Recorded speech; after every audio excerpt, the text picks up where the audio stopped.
del curso de procuración organizado Cucaicor junto con la Facultad de Medicina de la UNE.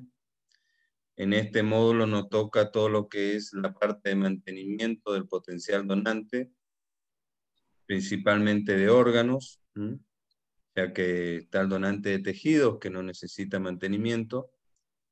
Y para eso Emiliano Alfonso, que es el coordinador hospitalario del Cucaicor y director médico de Cucaicor, va a dar todo lo que es el mantenimiento en paciente adulto, y él gentilmente decidió que dos colegas pediatras de Buenos Aires, de dos grandes instituciones, instituciones precursoras a nivel pediátrico a nivel país, como son el Hospital Garrahan, que nos va a acompañar Matías Herrera, y Débora Turina, que está en el Hospital Gutiérrez.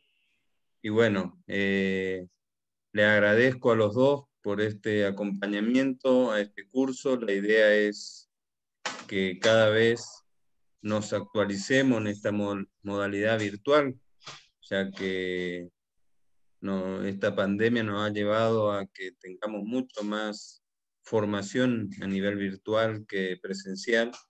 Y bueno, así que es un orgullo tener a personas jóvenes como ustedes que puedan enseñar sobre mantenimiento al donante. Y bueno, vamos a empezar, Emiliano, con tu charla y después la de Matías, y de última cierra Débora.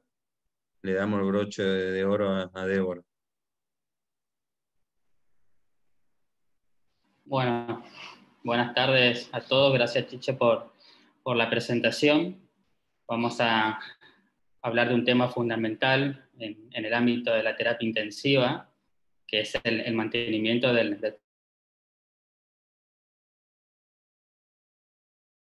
potencial donante, ya que sin un buen no va a haber ablación de órganos y no va a haber trasplante. Así que en esta primera parte la idea es charlar sobre el mantenimiento del adulto, y luego, bueno, Matías y Débora nos van a hablar del mantenimiento en el pediátrico, ya que son dos tipos de donantes con características diferentes.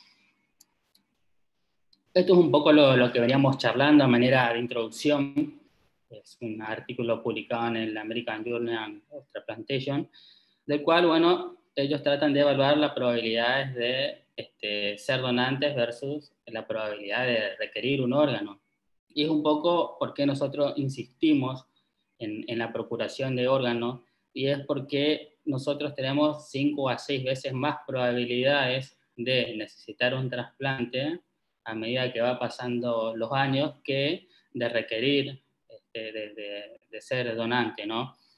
Acá lo podemos ver en el gráfico de la izquierda, un análisis de un estudio de Canadá, donde generalmente en los primeros 20 años de vida tenemos una gran probabilidad de ser donante. Esto puede ser producto de accidentes o enfermedades a nivel neurológico, malformaciones, y que luego, después de los 20 años, va descendiendo la probabilidad de ser donante y va aumentando las probabilidades de requerir un órgano en un trasplante.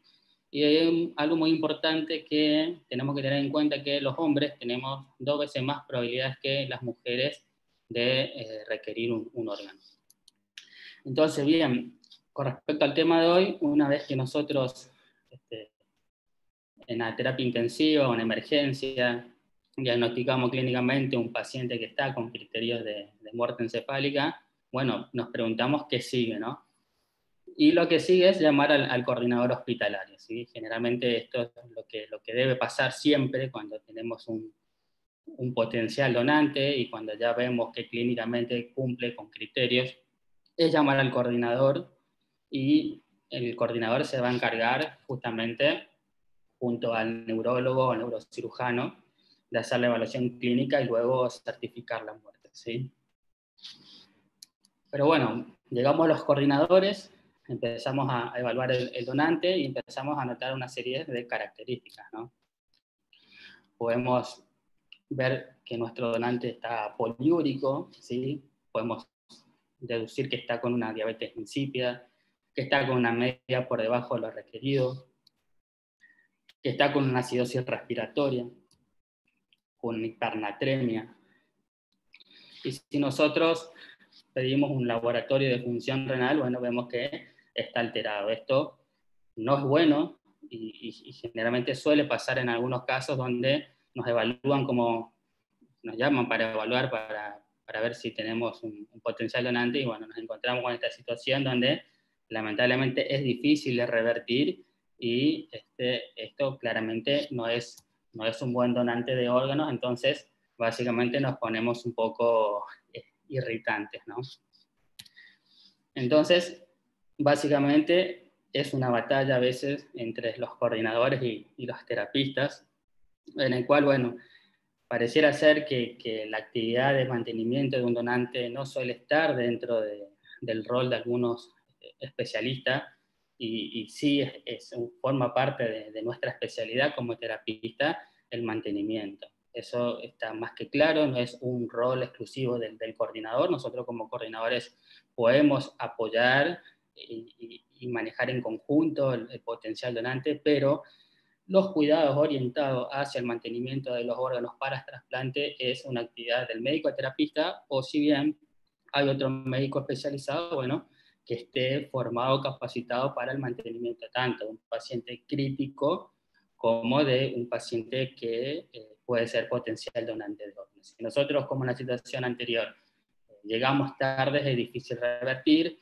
Esos pacientes que están muy inestables y acidóticos suelen evolucionar a la parada cardiorrespiratoria. Entonces perdemos el donante y perdemos la posibilidad de que esa persona fallecida pueda salvar vidas en aquellas personas que están necesitando de un órgano. Entonces, este es nuestro paciente que se encuentra en la UCI o en emergencia. Generalmente, como venimos charlando, es un paciente neurocrítico que puede presentarse con una hemorragia intracerebral de mal pronóstico, con vuelco ventricular, gran efecto de masa, hipertensión intracraneal, o puede presentarse con una hemorragia solenoidea de mal grado, un Fisher 4, o bien puede ser un neurocrítico secundario a un traumatismo de cráneo encefálico con edema difuso bilateral, desviación de línea media e hipertensión intracraneal. Entonces, lo que estuvimos viendo en el módulo 2, básicamente lo tenemos que cargar en el sistema Sintra, bajo protocolo Logo 7, ver si ese paciente es donante por ley o por su manifestación hacia la donación, o quizás no es donante, y hacer todo el tratamiento dirigido a la patología neurocrítica. Hacer un seguimiento con control de presión intracraniana invasiva si se puede, o mediante Doppler transcraneal, pero siempre hacer un seguimiento dinámico de nuestro paciente. Y luego ese paciente, si la lesión es irreversible, el daño es de gran magnitud, va a evolucionar justamente a la parada circulatoria con estos patrones característicos que nosotros solemos ver en el Doppler transcraneal, ¿sí? La presencia de flujo reverberante o de espiga sistólica, o bien ausencia de flujo, ya es un diagnóstico confirmatorio de parada circulatoria cerebral, pero nosotros podemos anticiparnos si hacemos un seguimiento diario de todos los días con Doppler transcraneal. Vamos a ir viendo que el flujo diastólico del paciente se va comprometiendo, ¿sí? Por el aumento de la presión intracraniana, va ese cerebro ir a hipoperfusión generalizada con compromiso de tronco, y bueno, vamos a empezar viendo las morfologías características del flujo, y ya cuando nuestro paciente no tiene prácticamente diástole o tiene una separación sístole-diástole, ya podemos suponer que ese paciente en breve va a hacer la parada circulatoria con estos patrones de flujo que nosotros solemos observar. Entonces hablamos con la familia, como vimos en la charla anterior, comunicamos la gravedad, no hablamos ni de muerte ni de donación, sino tenemos el diagnóstico, eso es muy importante. Sí hablamos de la gravedad de la patología de nuestro paciente, y una vez que tenemos la certificación y estamos con los coordinadores hospitalarios, luego, como ustedes habrán visto en la charla anterior, sí podemos, luego de un tiempo prudente de duelo, hablar de donación en esa persona si realmente es donante o por ley o por manifestación. Pero mientras tanto, estamos los coordinadores hospitalarios tratando de optimizar ese donante, ese potencial donante, ver qué órganos pueden ser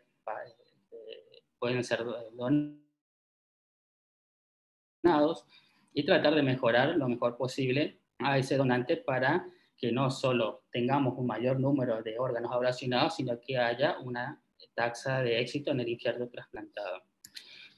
Entonces, ¿cuándo comienza? Es la primera pregunta, ¿cuándo empezamos a mantener a esa persona con objetivo hacia la donación de órganos? Y bueno, esto es un proceso que puede durar varias horas, días inclusive. Hemos tenido operativos de 48 horas, de optimizar el donante, y que han sido donantes multiorgánicos, pero lo fundamental es que el éxito siempre comienza con el tratamiento de la persona en vida. Una vez que esa persona fallece, nuestros cuidados van a ser orientados hacia el cuidado de los órganos.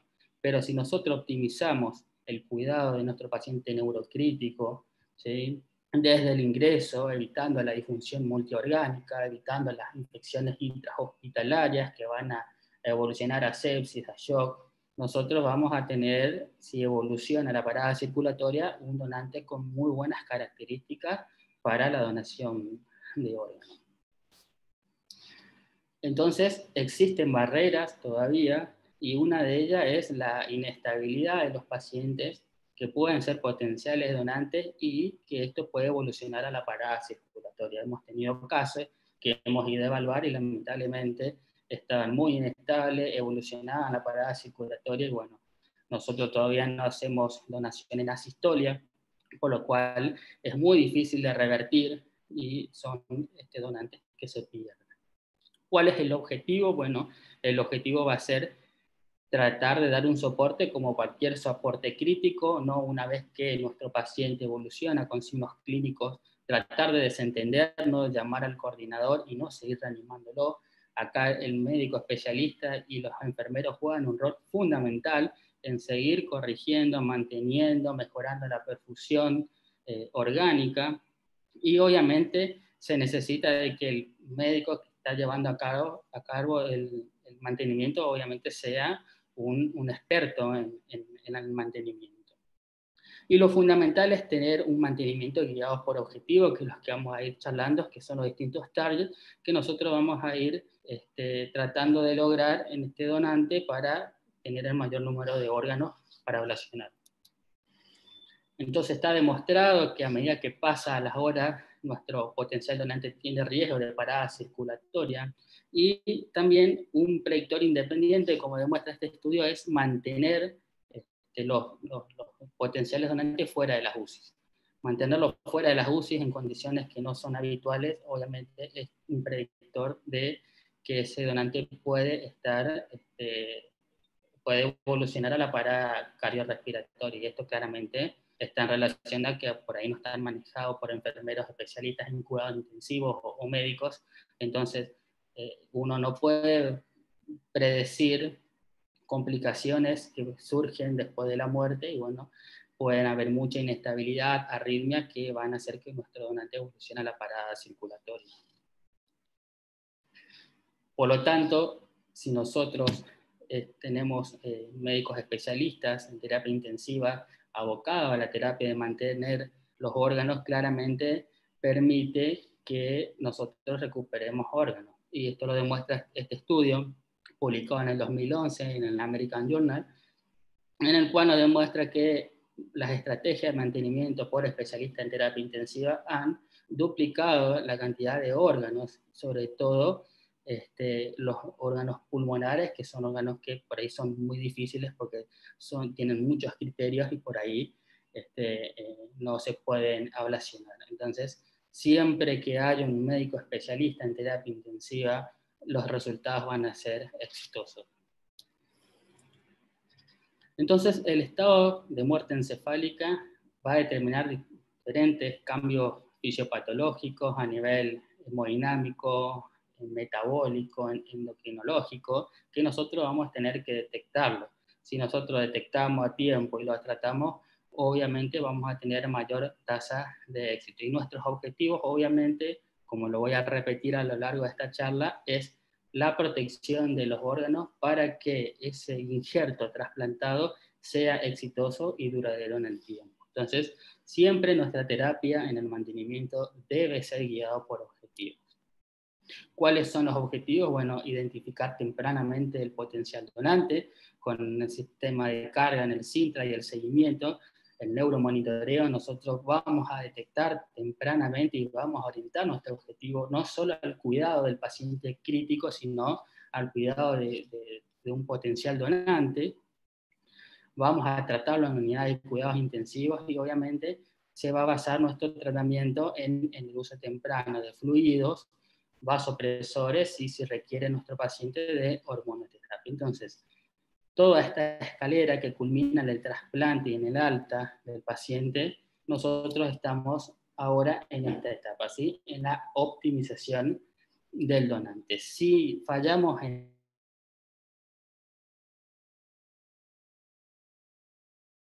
esta etapa, lamentablemente nos podemos quedar, o bien puede pasar que nuestro potencial donante haga la parada circulatoria y perdamos nuestro donante. Por eso, una vez que nuestro paciente ya ha fallecido, todos nuestros esfuerzos desde la terapia intensiva deben estar enfocados para que los órganos se encuentren en las mejores condiciones, obviamente para evitar después complicaciones posteriores en el trasplante del receptor. Y incorporar un protocolo de mantenimiento del donante claramente tiene un impacto positivo, como se demuestra en este artículo publicado en 2016 en Critical Care, en el cual si nosotros guiamos nuestra terapia guiada por objetivos, claramente va a disminuir la probabilidad de parada cardíaca en nuestros donantes. Entonces, bien, la segunda pregunta, y para entender un poco cómo mantener los donantes, es qué ocurre durante el cese irreversible de las funciones encefálicas. Y lo que ocurre es lo siguiente, y este es un artículo muy interesante publicado en Critical Care el año pasado por Fabio Taccone y Giuseppe Citerio, en el cual, bueno, una vez que nuestro cerebro hace la parada circulatoria, se empieza a haber hipoperfusión por incremento de la presión intracraneana, ¿sí? Va a haber una isquemia de rostra caudal del tronco. Esa isquemia va a desencadenar una oleada de catecolaminas con la finalidad de mejorar la perfusión cerebral, porque ese organismo está interpretando de que el cerebro está recibiendo poca perfusión. Entonces, esta tormenta de catecolaminas va a afectar no solo a nivel cardíaco, sino a nivel pulmonar, con fin de contrarrestar la hipertensión intracraneana. A su vez, vamos a tener neuroinflamación producto de la isquemia, activación de macrófagos, y esto a su vez va a ir generando mayor aumento de la presión intracraneana hasta que suceda el enclavamiento del paciente. Entonces, a nivel cardiovascular, nuestro paciente o potencial donante va a tener alteraciones hemodinámicas, va a tener eventos arrítmicos, alteraciones en la contractibilidad, va a presentar nuestro donante una miocardiopatía por estrés, que es el síndrome de Takotsubo, en el cual va a haber afectación en la motilidad cardíaca, sobre todo a nivel apical, y con una reducción de la función del ventrículo izquierdo. Si nosotros le hacemos un ecocardio, vamos a ver que va a haber un poco de discinesia o hipoquinesia a nivel de la motilidad y va a haber una fracción reducida, pero esto es reversible, es transitorio, y a veces nos solemos apurar con el ecocardiograma, solemos pedir con fin de valorar la parte cardíaca de este potencial donante y vemos que el corazón está afectado y los equipos de trasplantes no nos van a aceptar, pero estos justamente son cambios transitorios que si nosotros volvemos a repetir a las 12 horas posteriores, nuestro corazón va a estar con una motilidad normal, con una buena fracción de eyección, y son corazones que pueden ser trasplantados. Luego, una vez que se produce el enclavamiento y la isquemia encefálica, sí, van a haber descenso en los niveles de insulina, en los niveles de cortisol, de las hormonas tiroides, y esto va a generar vasoplejía, va a haber déficit en la hormona ADH, va a generar nuestro paciente la poliuria por diabetes insípida, y esto sí va a generar una hipovolemia secundaria a depresión de volumen. Entonces, de una fase adrenérgica vamos a pasar a una fase de inestabilidad, donde sí tenemos que incorporar el uso de vasopresores secundarios, una reanimación con fluido. Y a nivel alveolar, va a haber disrupción de la membrana alveolar, va a haber aumento de la permeabilidad, edema de característica neurogénica, que esto también puede repercutir en la oxigenación y va a generar hipoxemia. Y esto también se puede ir agravando, como ustedes ven ahí, por el estrés de la ventilación mecánica. Si nosotros tenemos un potencial donante con altos volúmenes, altas presiones, el estrés que genera a nivel pulmonar va a agravar la lesión y va a generar mayor hipoxemia. Entonces, todo esto ocurre, ¿sí? Como dijimos anteriormente, por la oleada de catecolamina secundaria a la muerte cerebral. Hay una oleada que luego sigue una depresión, hay isquemia subendocárdica transitoria y hay alteraciones a nivel hormonal, ¿sí? Hay alteración en el hipotálamo con déficit de ADH, los niveles de insulina van a descender, por lo cual nuestro donante va a tener hiperglucemia. Va a haber deficiencia de cortisol, donde va a haber reducción del tono vascular, y la famosa diabetes insípida nos va a generar una depresión de volumen, en cual nuestro paciente va a estar hipovolémico, y todo esto va a generar una hipotensión, una hipoperfusión y alteración cardíaca, ¿sí? Y por otro lado, obviamente, la afectación pulmonar por el edema neurogénico, que va a generar hipoxemia. Entonces, la lesión encefálica origina un síndrome de respuesta inflamatoria sistémica, como ocurre en la sepsis, como ocurre en el síndrome postparo, y esos efectos inflamatorios van a tener repercusión a nivel hemodinámico, a nivel pulmonar y a nivel endocrinológico. Y eso obviamente va a permitir que se genere un daño en los órganos para procurar, lo cual nosotros tenemos que tratar de tratarlo a tiempo, ¿no?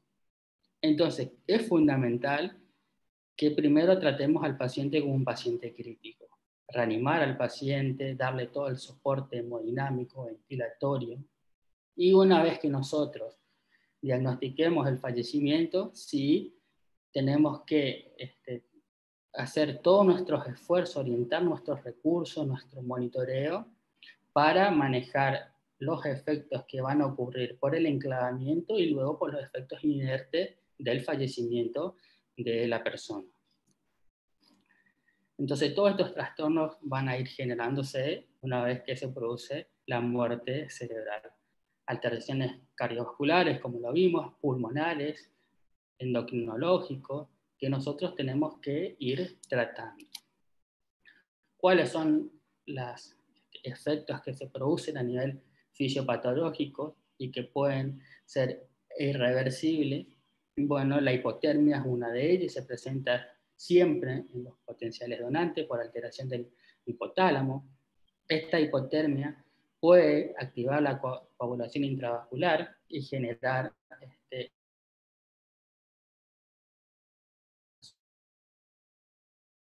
libera y también en la perfusión de los órganos. Nuestro donante va a estar hipotenso por todo lo que vimos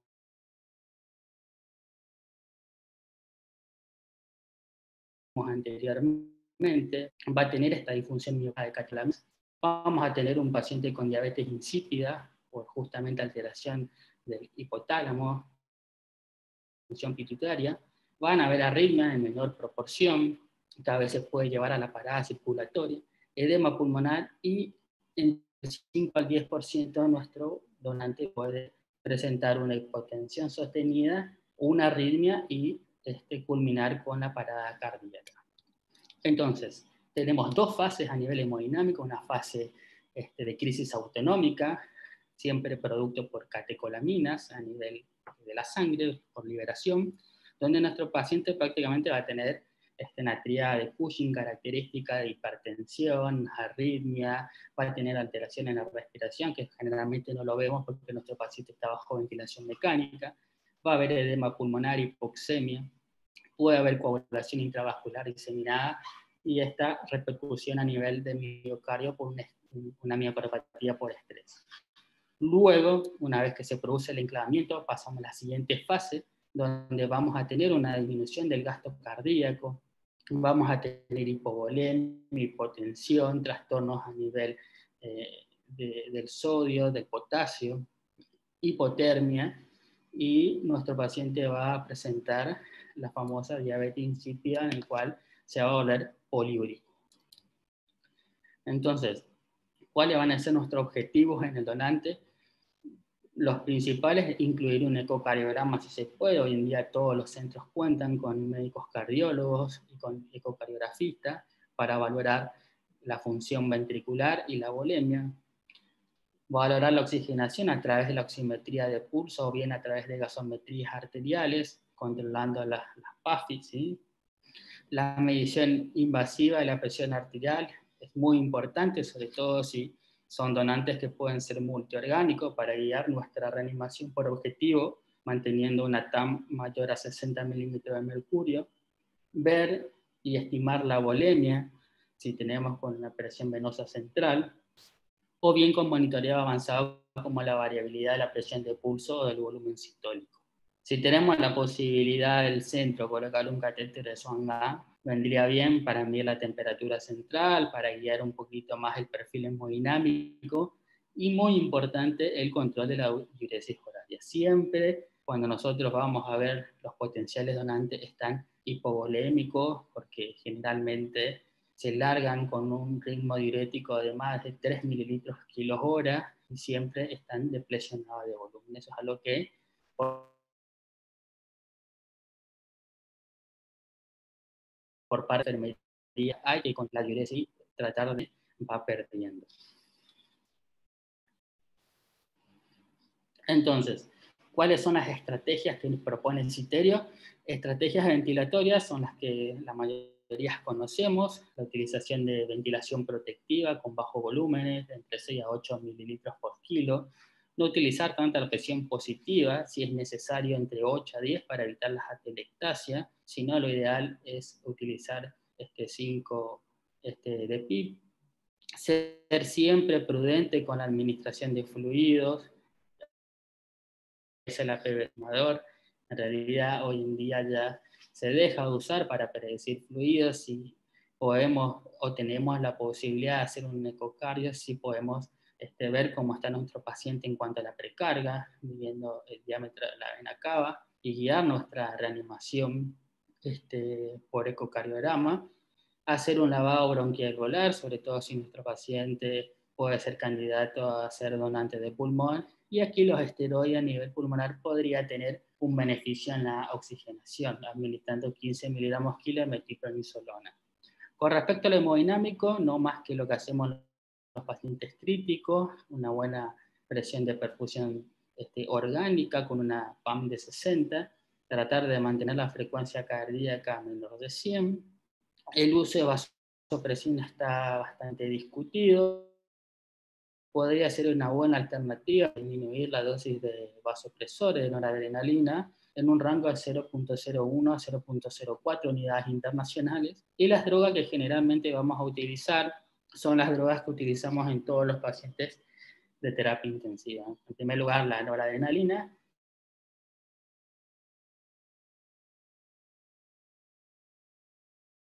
Y aquí la dopamina generalmente la dopamina no solemos utilizar en shock, salvo que esté inestable y con bradicardia de nuestro paciente, pero acá la dopamina a dosis de 4 gamas o 4 microgramos kilo minuto podría tener su beneficio.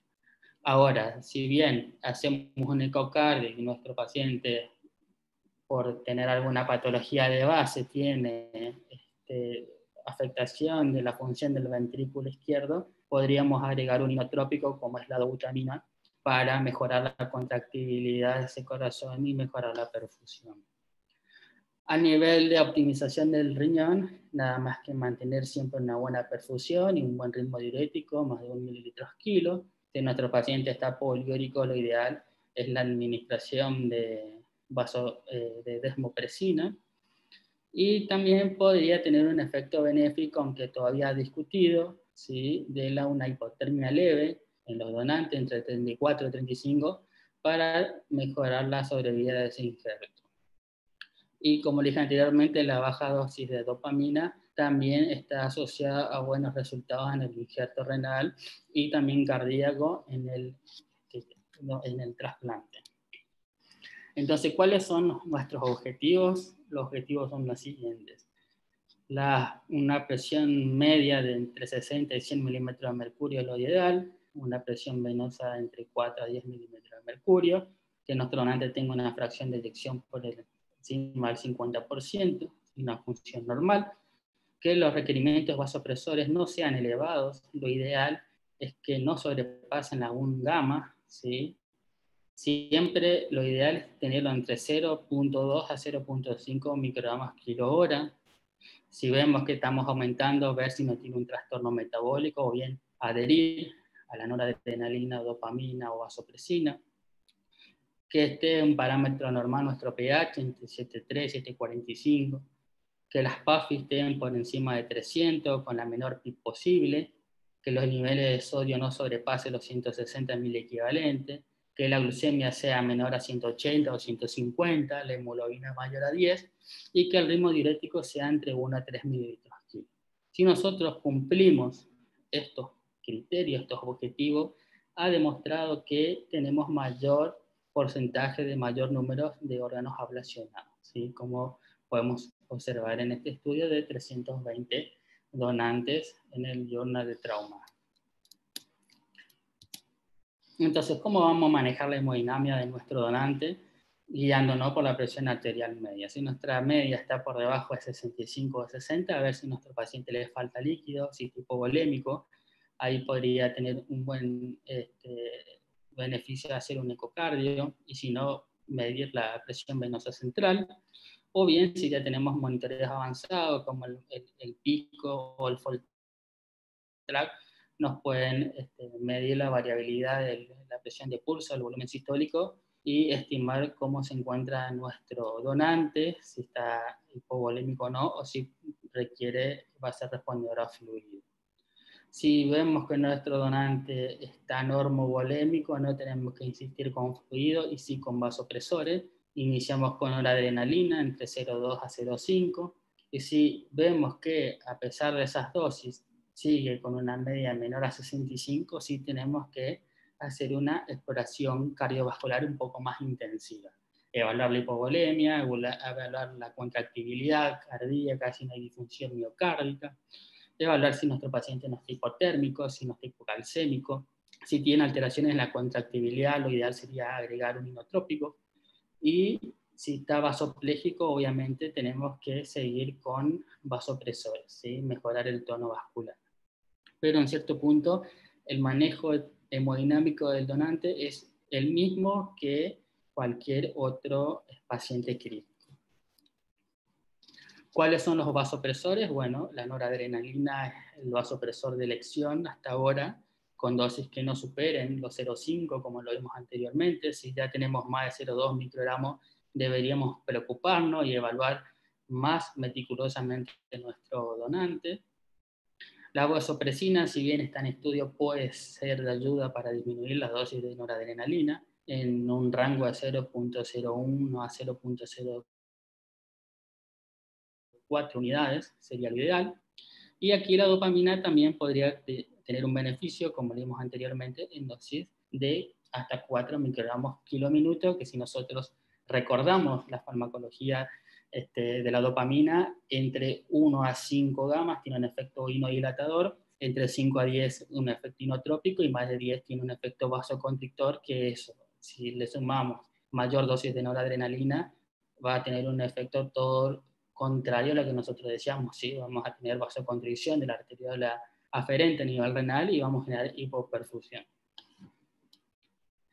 Este es nuestro protocolo de Kukai-Core, cómo nosotros vamos manejando los mililitros de infusión, tenemos nuestra preparación estándar, y de acuerdo al peso de nuestro donante, nosotros vamos controlando los mililitros para que tengamos una dosis de noradrenalina de 0,2 y de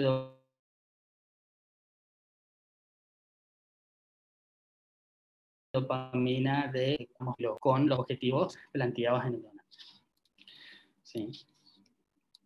Entonces, ¿qué efecto tiene la dopamina? La dopamina se estudia hace bastante años, y este estudio lo demuestra en 2004 del American Journal, en el cual el uso de dopamina de 4 microgramos kilo hora no solo ha permitido un descenso, un mayor aclaramiento, como ustedes pueden ver, de la creatinina una vez que se ha trasplantado el receptor, sino también que ha mejorado la sobrevida del injerto a 30 días posterior al trasplante, con una diferencia estadísticamente significativa. Este es otro estudio publicado en JAMA, en el cual compara dos grupos, estudio aleatorizado, multicéntrico, un grupo en el cual utilizaban dopamina a 4 microgramos versus no el uso de dopamina y con una dosis de noradrenalina a 0,4 microgramos kilo hora.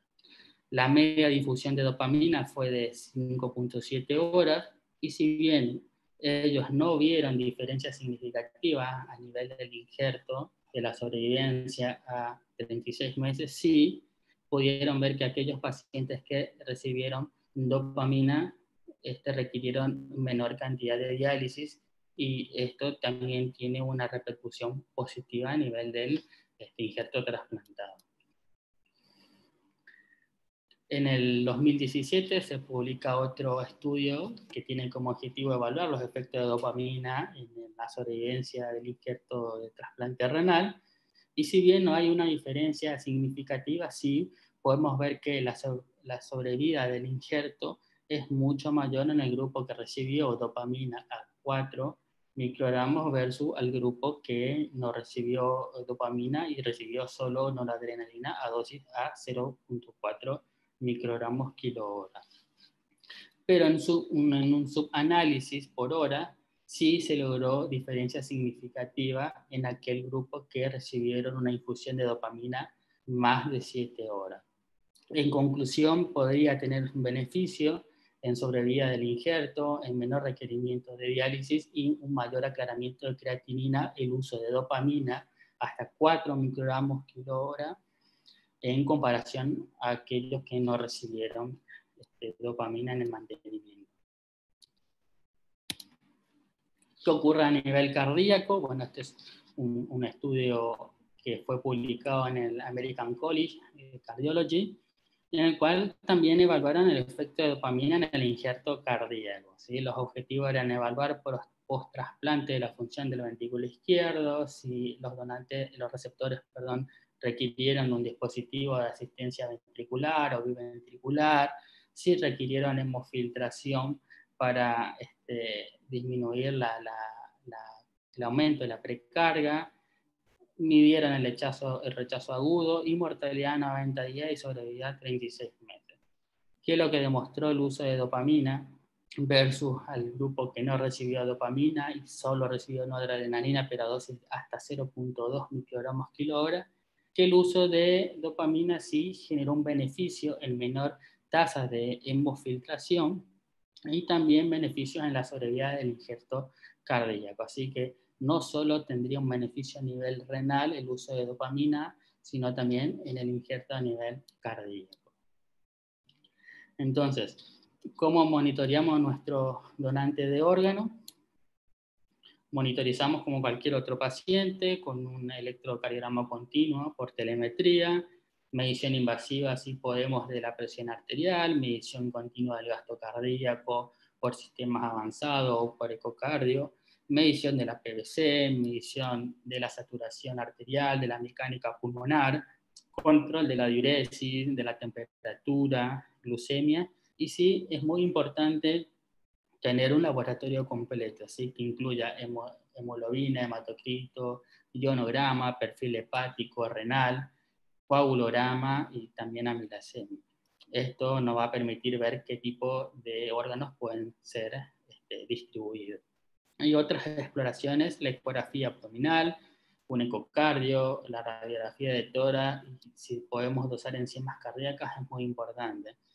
Es importante que antes de llamar al coordinador, que nuestro potencial donante ya tenga una valoración por ecografía, porque a veces es difícil de conseguir un especialista, sobre todo si es fin de semana, y esto obviamente va generando demora y nuestro donante con el correr del tiempo se va deteriorando.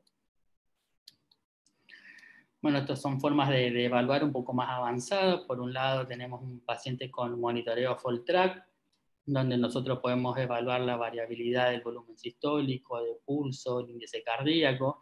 Sería un buen monitoreo avanzado, o bien, como ven en el lado derecho de la pantalla, podemos evaluarlo a través de una ecografía donde podemos ver este corazón que tiene una buena contractibilidad, ¿sí? Que no tiene derrame pericárdico y seguramente tiene una buena función y está bien precargado. ¿Qué vamos a hacer con los fluidos? Bueno, nuestro donante va a estar hipovolémico y esto se va a ver por diferentes causas. Primero, por el uso de diuréticos osmóticos para la reanimación cerebral. El uso de manitol, de soluciones hipertónicas, genera no solo poliuria, sino también generan trastornos a nivel del sodio. La presencia de diabetes insípida va a generar mayor poliuria y nuestro paciente va a estar hipovolémico, va a estar vasopléjico por disminución de cortisol, por disminución de hormonas tiroides, y nosotros tenemos que reponer volumen. Siempre hay que reponer tempranamente, ¿sí? Si nosotros no reponemos fluidos, vamos a seguir aumentando la dosis de vasopresores y eso va a tener una repercusión a nivel de los órganos. Tenemos que tratar de utilizar la PVC, que está tan discutida, pero es una herramienta fácil de usar, de medir, y hoy en día también se está hablando de un monitoreo un poco más específico por metas, como es el estudio, el trial monitor, que ahora lo vamos a ver. Y la PVC es discutida por esto, justamente, la sensibilidad que tiene la PVC para predecir precarga es como tirar una moneda al cielo, ¿no? Una sensibilidad de 0,52. No dice nada que un paciente tenga una PVC de 10-12, puede estar hipovolémico, puede estar hipervolémico, puede estar hipovolémico. Es muy difícil predecir la precarga con la PVC. De hecho, ¿para qué sirve hoy en día la PVC? Sirve para evaluar tolerancia y riesgo de congestión. No sirve la PVC para evaluar precarga, pero bueno, es una herramienta que se sigue utilizando y deberíamos seguir tratando de medir. Siempre y cuando, obviamente, no tengamos posibilidad de hacer un monitoreo un poco más específico, como por ejemplo con un ecocardio. Entonces el trial monitor, en el cual incluyó 556 donantes, 279 bajo un monitoreo protocolizado, una reanimación de fluidos protocolizado por monitoreo avanzado versus la terapia estándar. ¿Qué es lo que hacían ellos? Bueno, medían la variabilidad de la presión de pulso, el índice cardíaco con los dispositivos que le mostré anteriormente, con FOLTRAC, y si la variabilidad de la presión de pulso estaba por encima del 13%, nosotros podíamos deducir que ese paciente estaba hipovolémico, ¿sí? Entonces se le administraba un bolo de fluido. Si la media se mantenía por debajo de 60 y seguíamos con los mismos parámetros, tenía dos opciones: o seguir con fluido o considerar el uso de vasopresor. Si la presión media aumentaba por encima de 70, sí teníamos como criterio disminuir la dosis de vasopresor. Ahora bien, si la variabilidad de la presión de pulso era por debajo del 13%, nuestro potencial donante estaba normovolémico, y ahí lo único que teníamos que hacer es usar vasopresor y observar. Si la media aumentaba a 70, reducíamos la dosis de vasopresor. Y si continuábamos con una variabilidad por debajo del 13%, en el cual nuestro paciente seguía normovolémico, y con un índice cardíaco más de 2,2, hacíamos absolutamente lo mismo. ¿Qué es lo que observó este estudio? Bueno, que los pacientes que estaban bajo un tratamiento protocolizado obviamente recibían más fluido, y esto se suele ver en todos aquellos pacientes que se reaniman con estos tipos de dispositivos, siempre reciben más fluido que la terapia estándar, y no observó diferencias en cuanto al número de órganos ablacionados, que era el objetivo primario de este estudio, por el cual todavía quedan estudios para demostrar si una terapia guiada por este tipo de monitoreo protocolizado tendría un beneficio en una mayor cantidad de órganos ablacionados. Con respecto a las soluciones, seguimos utilizando las soluciones al 0,9%, las famosas soluciones fisiológicas, que no son fisiológicas, y que tenemos que tener cuidado, porque al administrar soluciones salinas administramos cloro y administramos sodio, y nuestro donante, como vimos anteriormente, no puede tener sodio más de 160. Entonces, corremos el riesgo de que nuestro potencial donante esté hipernatrémico, en el cual esto genera dificultades a la hora de distribuir un hígado, y al tener cloro van a producirse las acidosis metabólicas hiperclorémicas, que esto también va a tener una repercusión a nivel de los órganos de nuestro donante. Entonces, se debe evaluar cuál es el mejor fluido. Hoy en día no hay ningún estudio que demuestre a nivel de los donantes cuál sería el mejor fluido a utilizar, pero podría ser una buena alternativa el Ringer lactato, obviamente controlando la hipoosmolaridad que puede generarse. Y los coloides podría tener un beneficio, obviamente, en la reanimación aguda para el reemplazo intravascular. Entonces, estas son las características del plasma normal. Vemos que las soluciones al 0,9 no son para nada fisiológicas, son soluciones ácidas, con un pH 5,5, con una osmolaridad elevada y con 154 miliequivalentes de sodio y de cloro. Entonces, si nosotros reanimamos solo con soluciones al 0,9, vamos a tener nuestro paciente que puede estar hipernatrémico y también con una acidosis metabólica hiperclorémica, por el cual hace un tiempo se viene promocionando el uso de soluciones balanceadas, que son las más similares al plasma, pero son soluciones costosas y que hasta ahora no hay estudios a niveles de los donantes, por lo cual podría ser una buena opción el uso de Ringer lactato, que son menos ácidas que las soluciones salinas, tienen menor cantidad de sodio y de cloro, y obviamente podrían tener un mejor beneficio. Con respecto a los coloides, el hidroxiacetil starch no se deben usar ya para prácticamente ni pacientes críticos ni donantes. Este es un estudio publicado en el cual se utilizó hidroxiacetil starch en donantes y se evaluó la disfunción del injerto trasplantado renal. Y se observó que aquellos donantes que recibieron la reanimación fluidos en hidroxiacetil starch tuvieron mayor porcentaje de retraso de la función del injerto renal, y a su vez en el análisis multivariado el uso de hidroxiacetil starch es un predictor de aumento de riesgo de retraso de la función del injerto a nivel renal, por lo cual estos no se deben utilizar. Y bueno, ¿en qué pacientes se utilizaron en este estudio? La mayoría de los pacientes estaban más hipotensos, hipovolémicos, tenían menor ritmo diurético y requirieron mayor uso de vasopresores. Con respecto a los cristaloides, esto es un estudio interesante publicado en el 2018, en el cual pareciera ser que el uso de cristaloides está en relación con un mayor porcentaje de retraso de la función del injerto, ¿sí? Esto es para tener en cuenta, es solo un único estudio, así que sumado a los efectos que puede generar las soluciones salinas a nivel metabólico, pareciera ser que su uso solo tendría un impacto a nivel del retraso en la función del injerto en los trasplantados renales. Faltan estudios para evaluar y pareciera ser que la combinación con coloides, ¿sí?, con hemacel o con albúmina podría tener un beneficio en disminuir este riesgo de retraso en la función del injerto.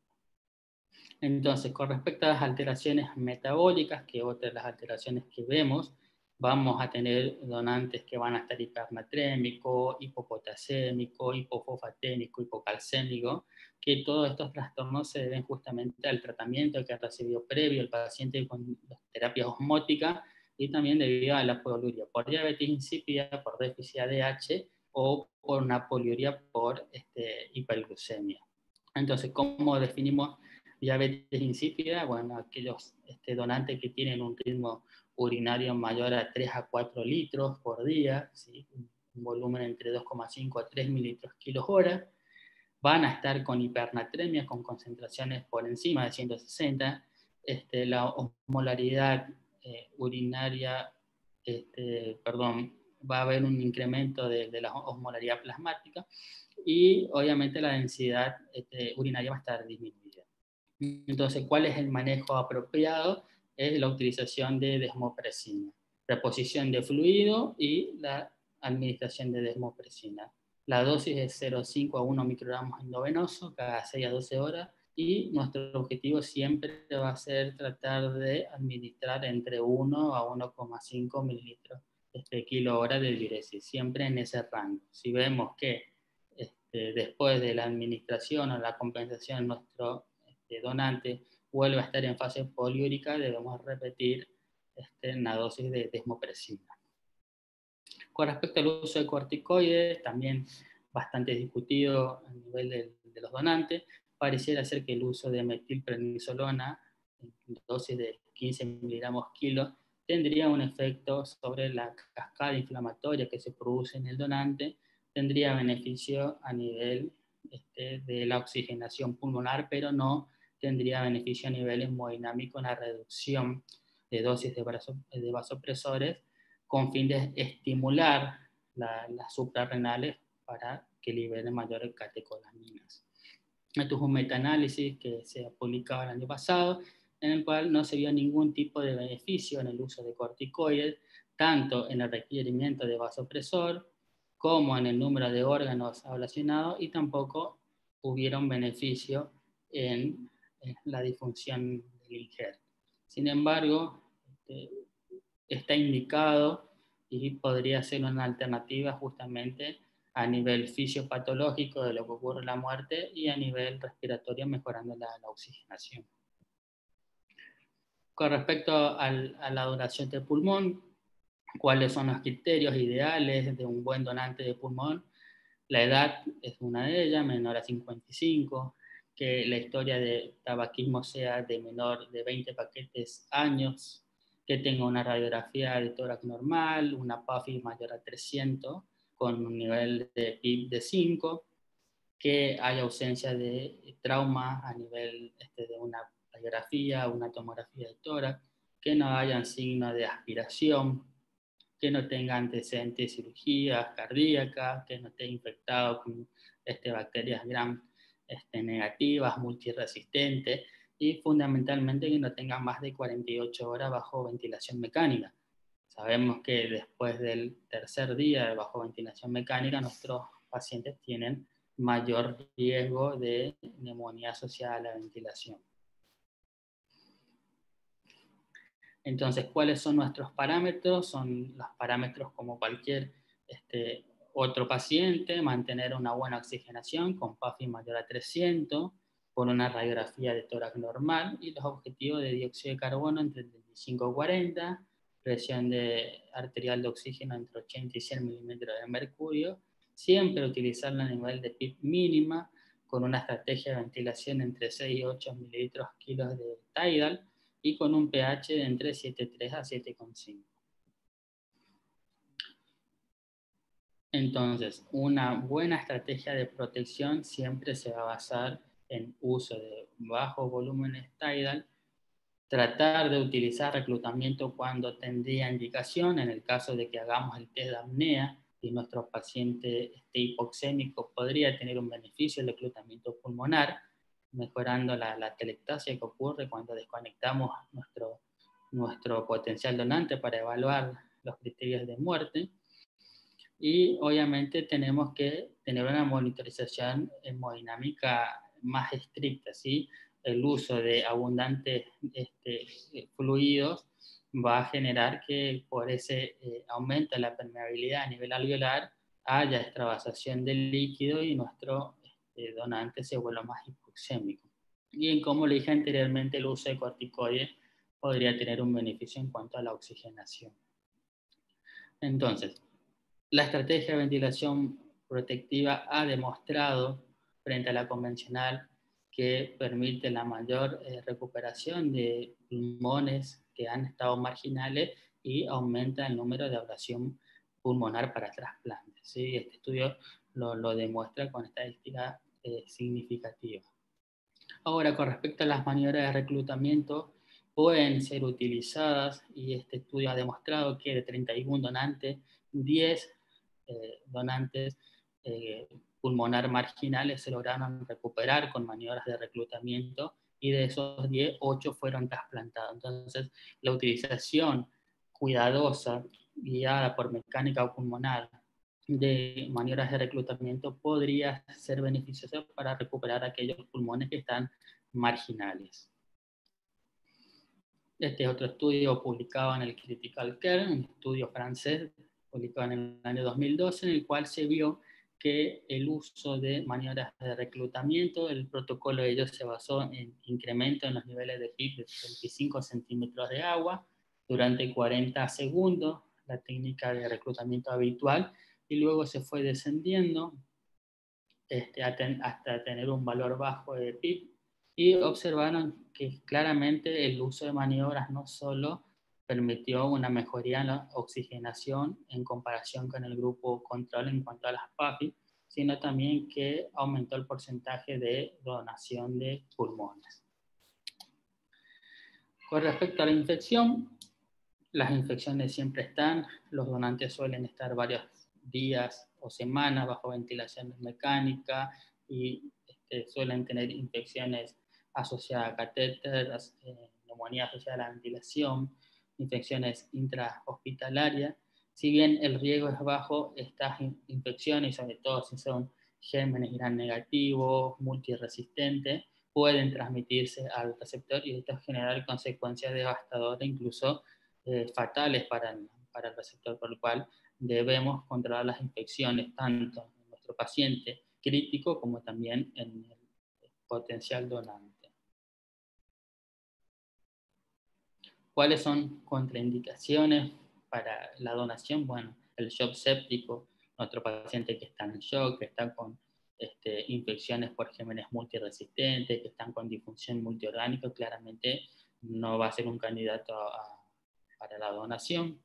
La bacteriemia y la sepsis no son contraindicaciones, sobre todo si tenemos aislado germen y estamos bajo tratamiento empírico, no empírico, sino dirigido, ¿sí? Y si tenemos por ahí etiologías a nivel neurológica poco claras, como las encefalitis de causas desconocidas, una meningitis que no tenemos cultivos positivos, es mejor no considerar como un donante de órgano.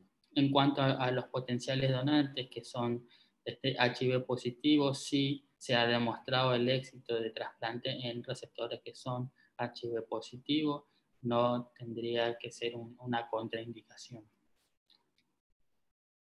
Entonces, con respecto a cuáles son las recomendaciones en el manejo de las infecciones en el donante, claramente el uso de órganos de donantes con infección activa o sospecha debe ser evaluado, ver la necesidad de urgencia en las listas y ver qué tipo de germen, si hay algunos cultivos, si estamos bajo tratamiento dirigido. Es muy importante conocer cuáles son los gérmenes hospitalarios habituales, tanto en la terapia intensiva como a nivel hospitalario, para hacer un tratamiento primero empírico y luego dirigido.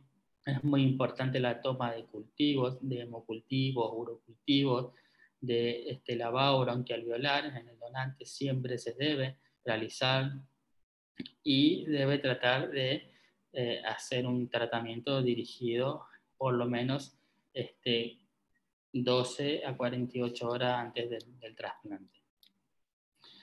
Y esto es muy importante, la comunicación. Siempre cuando estamos en distribución con el equipo de trasplante, seguimos en comunicación con el tema de las infecciones, ¿sí? Eso es muy importante, comunicar los resultados del cultivo para que el receptor reciba los tratamientos dirigidos al germen que dio positivo en los cultivos del donante. Con respecto a las bacteremias, el 5% de los donantes puede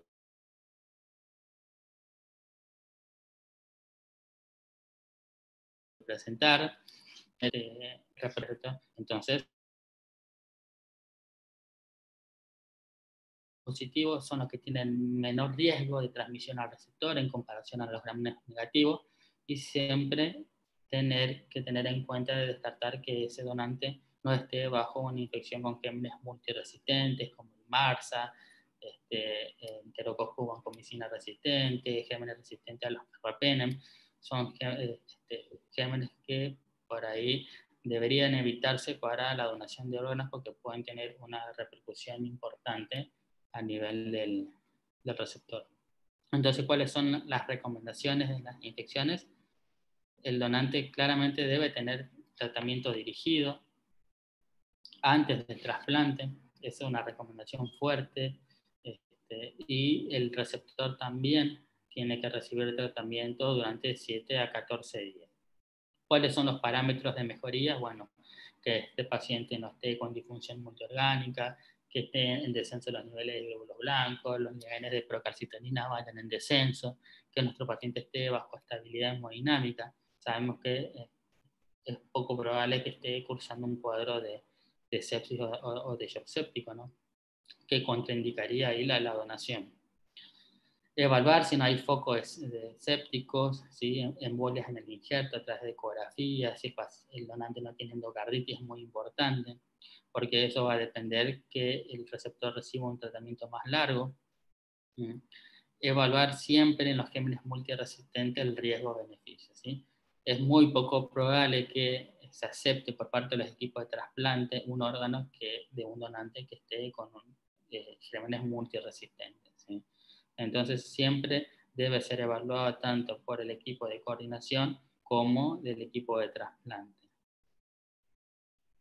Con respecto a los órganos de donantes con meningitis, pueden ser utilizados siempre y cuando tengamos gérmenes y tratamiento dirigido, y generalmente los pacientes que tienen encefalitis de etiología desconocida deberían evitarse. Con respecto a la temperatura, la hipotermia es una de las complicaciones y la más frecuente y se debe tratar. Siempre se debe tratar de mantener al donante por encima de 35 grados. Esto lo podemos lograr utilizando manta térmica o utilizando fluidos calientes para evitar la hipotermia, ya que esto va a tener una repercusión a nivel de los órganos.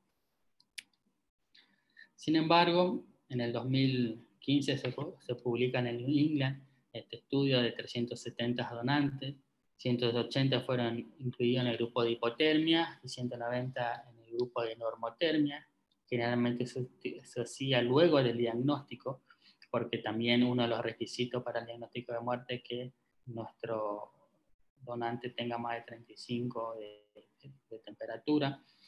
Le llevaban a una hipotermia leve, entre 34 a 35, versus una normotermia, y lo que evaluaron como objetivo es la sobrevida en el injerto. Y lo que observaron es que en el grupo de hipotermia tuvieran una mayor sobrevida en comparación al grupo que no recibió hipotermia, y el mayor beneficio se vieran en aquellos donantes que tenían criterios expandidos. Posteriormente, en la Sociedad Americana de Trasplantes se publicó otro estudio y ellos no vieron diferencias significativas en cuanto al uso de hipotermia con temperatura menor a 36 grados en cuanto a la sobrevida. Pero sí observaron una diferencia en los niveles de creatinina. Aquellos pacientes que recibieron hipotermia por debajo de 36 grados tenían una mejor aclaramiento de creatinina. A todo esto todavía el uso de hipotermia en el donante es discutido, y hoy lo que se recomienda es mantener los niveles de temperatura por encima de 35 grados. Para culminar, hablar un poquito de procuración en la pandemia. Como ustedes saben, la pandemia ha repercutido a nivel de la procuración de órganos y trasplante, como demuestra este artículo de Lancet. el nivel de la procuración ha caído en todo el mundo, y a nosotros a nivel de la Argentina también nos ha impactado. España fue el que más sufrió esta pandemia COVID, con una elevada tasa de mortalidad, y se ha reflejado que una vez que ocurrió esta pandemia, los niveles de donantes por semana, que eran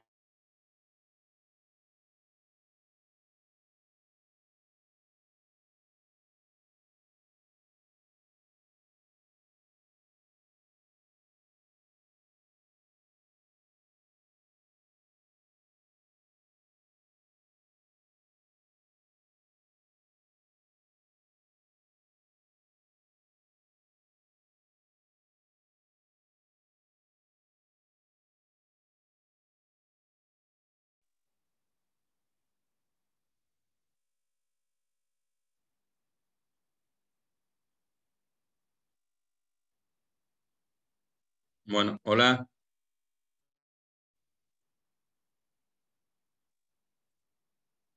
Emi, excelente la exposición. Eh, la verdad que hiciste un pantallazo bastante intenso de todo lo que la... ¿se escucha? Sí, vos Sí, te quedaste se sin me fue el sonido, internet. ¿eh? Sí, sí, sí, sí, sí. Sí, sí, sí. Ahí ya volvió. ¿Se Eh, ve? sí, pero ya creo que ya cumpliste, vamos, ya son las y cuarto, vamos a darle un tiempo a los invitados. La verdad Ah, que no, perfecto. excelente la Para, presentación.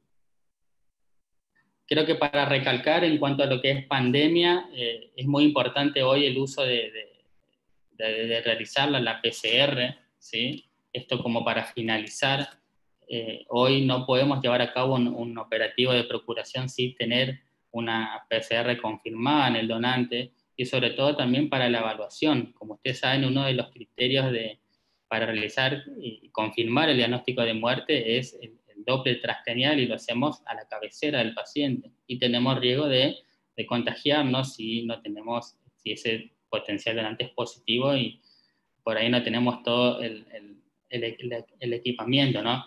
Entonces es muy importante tratar de hacer una PCR en aquellos pacientes neurocríticos que ingresan a servicios de terapia intensiva, y sobre todo antes de realizar el diagnóstico. Obviamente, si tenemos un paciente que va a ser donante, sí o sí es un requisito que propone INCUCAI en conjunto con la SADI y la Sociedad Argentina de Trasplante, realizar PCR, aunque la sospecha sea baja. Hoy, bueno, ya en la mayoría de las provincias la circulación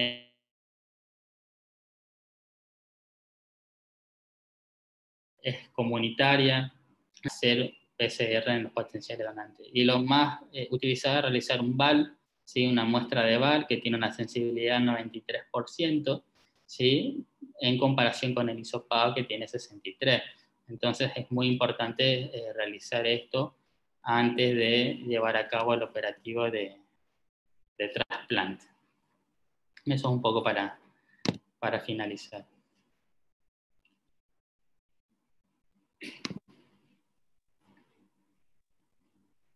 Bueno, vamos a escucharlo a Matías primero y después hay una pregunta de Josefina que la vamos a hacer al final, y todos los que preguntan vayan haciéndola por el chat y se la vamos a hacer a los expositores. Gracias, Matías, por compartir tu experiencia en el principal hospital pediátrico del país, que es el Hospital Garrahan. Matías Herrera es especialista en terapia intensiva, pediátrico, y además es coordinador de trasplante y está también junto conmigo en el Comité de Trasplante y Procuración de la SATI. Así que es un honor, Matías, que puedas participar y acompañarnos en este curso. Y bueno, te escuchamos. Gracias. Bueno, muchas gracias a ustedes por la invitación, y la verdad que ayuda venir después de la presentación anterior porque hay muchas cosas que ya la verdad que quedaron muy claras y muy bien presentadas. Vamos a arrancar con un caso de ejemplo, un paciente de 8 años, masculino, que ingresa a la terapia luego de un politraumatismo, que fue por una caída de altura de 3 metros, y que entró a quirófano, ya se le drenó un hematoma subdural, se tuvo que desplaquetar, se colocó un catéter de PIC y está ventilado, está con requerimientos de noradrenalina 0,4 gamas kilo minuto, pero a pesar de todas estas medidas maneja PIC de 30, con una presión de perfusión cerebral de 40, sin respuesta a la terapia hiperosmolar ni a los barbitúricos, a pesar de que tiene una CO2 de 30. Así que bueno, el panorama no es muy bueno. Y al segundo día, siempre a las 8, como nos encontramos con todas las sorpresas, el paciente está con un SBS-3, que no está reactivo ante los estímulos dolorosos, está en coma apneico, sin ventilaciones espontáneas, las pupilas están midriáticas y reactivas, sin reflejos corneales ni nasofaringios, está hipotenso, tiene un ritmo urético de 5 con un balance negativo en 500 y una temperatura de 35 grados. Esto es para graficar lo que nos pasa en pediatría, y a partir de ahora empiezan a correr los tiempos. Si bien este paciente estamos sospechando que la evolución está haciendo hasta hacia una muerte con criterios neurológicos, tenemos que acordarnos de esto, que son las diferencias de los tiempos que pasa en pediatría. Y primero tener en cuenta, para completar la evaluación de la muerte según criterios neurológicos, son los requisitos de inclusión. En este caso tenemos una lesión que produce el coma, que es conocida y que está documentada. Tenemos que tener un tiempo adecuado de evolución desde el inicio del coma apneico, que esto varía según el tipo de lesión. Si son lesiones estructurales primarias, no necesitamos un tiempo especificado, pero si son daños encefálicos difusos, sí depende de la edad que tenga el paciente, el periodo de evaluación que vamos a tener que tener, que de neonatos de 37 semanas hasta 2 años tiene que ser de 24 horas y a partir de los 2 años de 12 horas. En este caso, nuestro paciente presenta una lesión estructural primaria, o sea que no tendríamos que tener un tiempo mínimo. Así que bueno, seguimos con el resto de los requisitos. Tenemos que tener ausencia del efecto de drogas bloqueantes neuromusculares y efecto de drogas depresoras del sistema nervioso central. En nuestro paciente no había recibido drogas bloqueantes neuromusculares, pero sí tiopental, que tenemos que generalmente averiguar la vida media que tiene, que en caso de niños de 6 horas, y tendríamos que esperar que pasen 4 o 5 vidas medias para que volver a evaluarlo sin el efecto del tiopental. Y si tenemos la posibilidad de dosar algunas drogas y ver que estén en el rango terapéutico, es otra ayuda y nos va a cortar los tiempos de observación. Otra cosa importante es que a partir de los 2 años tenemos que tener una temperatura adecuada, que tiene que ser mayor de 32 grados, y en menores de 2 años el nuevo protocolo dice que tiene que ser mayor o igual de 35 grados. Tenemos que descartar la presencia de severos disturbios metabólicos endocrinos. Esto es especialmente cuando la causa no está clara del coma apneico, y tenemos que tener una TA adecuada para valorar a nuestros pacientes. En adultos se habla de que tiene que ser de una sistólica mayor de 90 y una media mayor de 60, pero en pediatría lo que tenemos percentilos, y tenemos que ver esos percentilos que sean adecuados para nuestro paciente. A partir de todos estos requisitos empieza el periodo de observación. Si se cumplen todos estos requisitos, en neonatos de 37 semanas a los 2 meses, este periodo de observación tiene que ser de al menos 24 horas. Entre los 2 meses a los 2 años se acorta a 12 horas en los nuevos protocolos, y de los 2 años a los 6 horas, y en mayores de 6 años, como era en este caso, al menos 1 hora. Todo esto nos muestra de que en realidad el tratamiento del potencial donante, como había dicho Emiliano, empieza ni bien empezamos, ingresa el paciente a terapia con los cuidados generales, y sigue cuando empezamos a sospechar que este paciente empieza a tener muerte cefálica, porque, como se habló en la presentación anterior, el deterioro rostro-caudal va a ser progresivo a medida que van pasando las horas, y a medida que van pasando las horas, si no tenemos un tratamiento adecuado, va a ser menos probable que se pueda procurar órganos. Los objetivos generales dentro de la procuración van a ser minimizar el uso de inotrópicos y vasopresores, normalizar la presión arterial, tener adecuados parámetros de oxigenación y ventilación, y corregir precozmente las alteraciones hidroelectrolíticas. Como se había dicho antes, el objetivo del tratamiento previo a la muerte es mantener una presión adecuada, una presión de perfusión cerebral adecuada, mientras que el objetivo ahora va a ser mantener una presión de perfusión adecuada a los órganos potenciales donantes. Tenemos muy poco evidencia sobre la muerte encefálica en pediatría y cuántas de las muertes encefálicas se terminan en donantes. Lo único que tenemos es un trabajo multicéntrico que se hizo en varias terapias de la Argentina, en donde en este caso certificaron muerte encefálica en 103 pacientes, y eso llevó que fueran 26 donantes, un 25%. Y lo que vemos en la tabla de abajo es que las complicaciones hemodinámicas son frecuentes, y la principal fue la hemodinámica, casi en un 60%, seguida de diabetes insípida y la hipotermia. Entonces, principalmente vamos a abarcar este tema, que va a ser el sostén cardiovascular. La hipotensión generalmente se va a tratar como en la sepsis, con combinación de fluidos inotrópicos y vasopresores.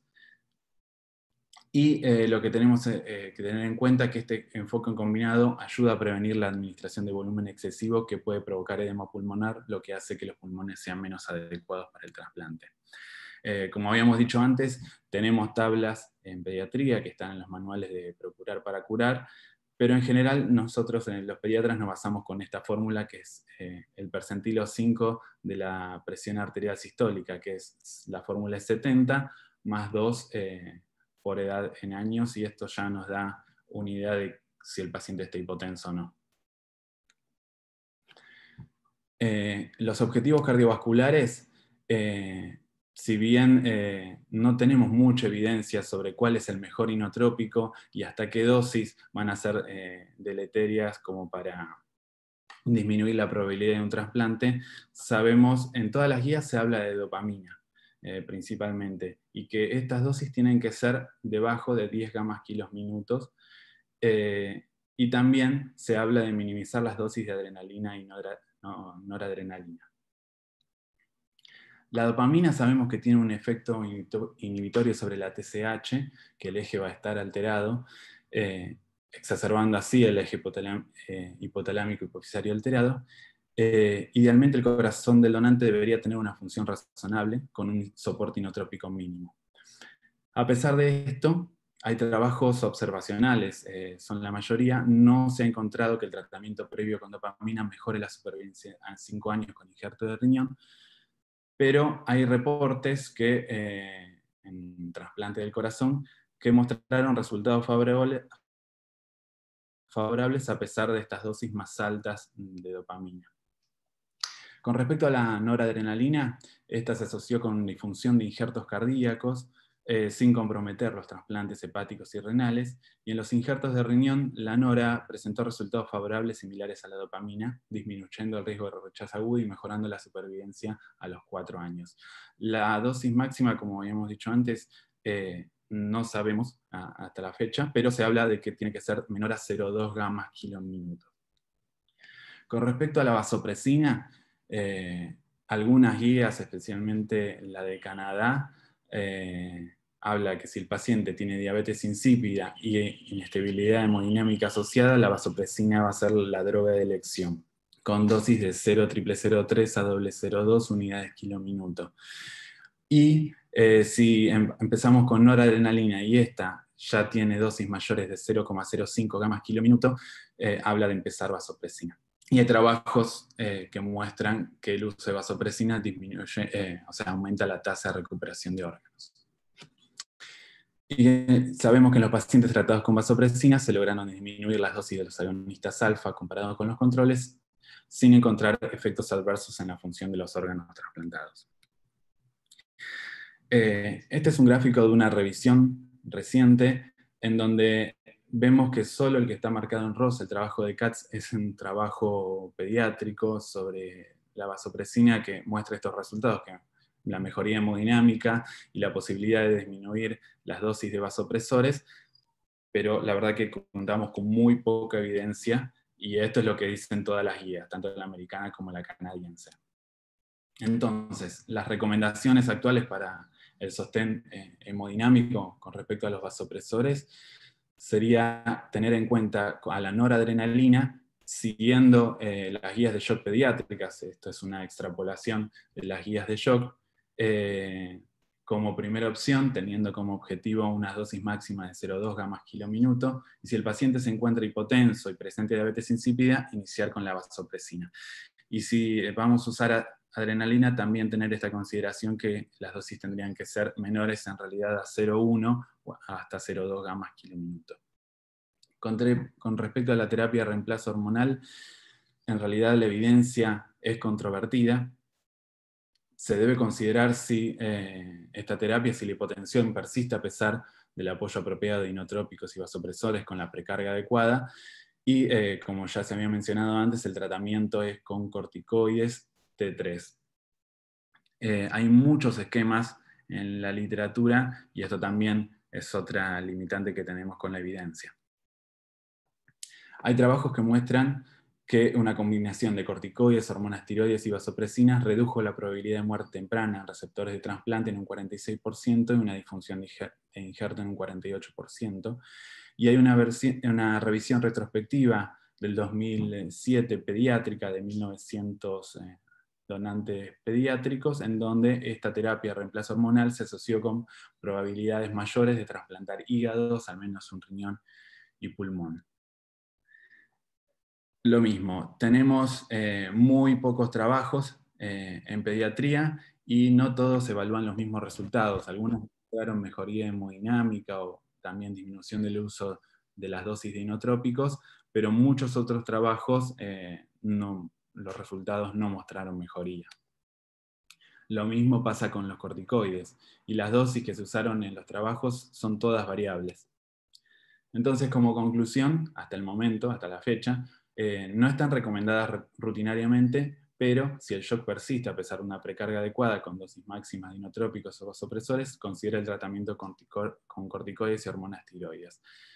Otra limitante que a veces pasa en los hospitales, que las hormonas tiroides endovenosas a veces no están disponibles, y eso nos va a limitar mucho el uso. Con respecto a la crisis hipertensiva, que generalmente está relacionada con esta descarga simpática que se produce con la tormenta de catecolaminas, muchos autores en las guías pediátricas dicen que este efecto de la hipertensión va a ser pasajero y a veces no necesitan tratamiento, pero si esto se perpetúa en el tiempo, elegir medicación intravenosa titulable como el nitroprusiato o el dabetalol puede ser adecuado. Hay trabajos que hablan del esmolol, pero también son muy pocos los trabajos. Con respecto a las arritmias y el manejo, lo principal va a ser prevenirlas, esto con un adecuado manejo de la temperatura corporal y un adecuado equilibrio de líquidos y electrolitos. Tener en cuenta que la alcalosis respiratoria puede exacerbar la hipocalemia, evitar la hipomagnesemia, y si se producen, tratarla con lidocaína o amiodarona. Como se había hablado antes, con respecto al manejo respiratorio y al manejo pulmonar, este es el órgano trasplantable con mayor probabilidad de verse comprometidos después de la muerte neurológica. Una recomendación que dicen es, si nuestro paciente tiene un tubo endotraqueal con un manguito, subir los límites, que a veces nos limitamos a 20 milímetros de mercurio, y subir estas presiones con el fin de no observar fuga de aire y de evitar una potencial broncoaspiración. Los objetivos principales van a ser prevenir la hipoxemia, la presencia de atelectasias y evitar el daño pulmonar inducido por la ventilación, como se había hablado antes. Los parámetros son los mismos que los de adultos, manteniendo una FIO menor a 0,5 a 0,4, con PO2 cercanas o superiores a 100 y una CO2 en un rango normal para mantener un pH de 7,35 a 7,45. Y sabemos que para determinar si los pulmones son adecuados, se tiene que hacer el test preoxigenando al paciente con una FIO de 1 y tenemos que observar que la PAFI sea mayor a 300. Como también se habló antes, las maniobras de reclutamiento pulmonares pueden ser beneficiosas, y siempre evaluar la broncoscopía si tenemos por ahí atelectasias que son difíciles de tratar. Con respecto a los fluidos, que es también otro punto controvertido, todas las guías hablan de mantener un objetivo de PVC. El tratamiento, sabemos que es lograr la euvolemia para mantener una perfusión terminal de órganos, normalizar el láctico, y todos hablan de mantener al menos una PVC de 10 milímetros de mercurio. Sabemos que la hipovolemia puede dañar el injerto renal, pero también sabemos que en contrapartida la hipervolemia y el uso excesivo de fluidos pueden ser perjudiciales para un potencial injerto pulmonar. Sabemos que la PVC no es la mejor medida de volumen intravascular, como se mencionó antes, con una sensibilidad cercana al 0,5, pero muchas guías hablan de este objetivo entre 8 a 10 y mantener ritmos diuréticos de 1 a 4 mililitros kilo/hora. Lo ideal en todo esto va a ser, si bien contamos con un método invasivo de medición de la TA, tener métodos no invasivos de respuesta a fluidos, como la variación de presión de pulso o la elevación pasiva de las piernas, y sabemos que la ecografía también nos puede ayudar para la valoración del volumen intravascular, midiendo también las diferencias que a veces puede dar el BTI aórtico cuando hacemos la elevación pasiva de las piernas. Otra cosa que también se mencionó antes, que la administración excesiva de solución salina puede provocar una acidosis hiperclorémica, y se prefieren las soluciones de Ringer lactato o Plasma-Lyte si están disponibles. Y que no se recomienda el uso de almidón y dextran, como ya se había mencionado antes.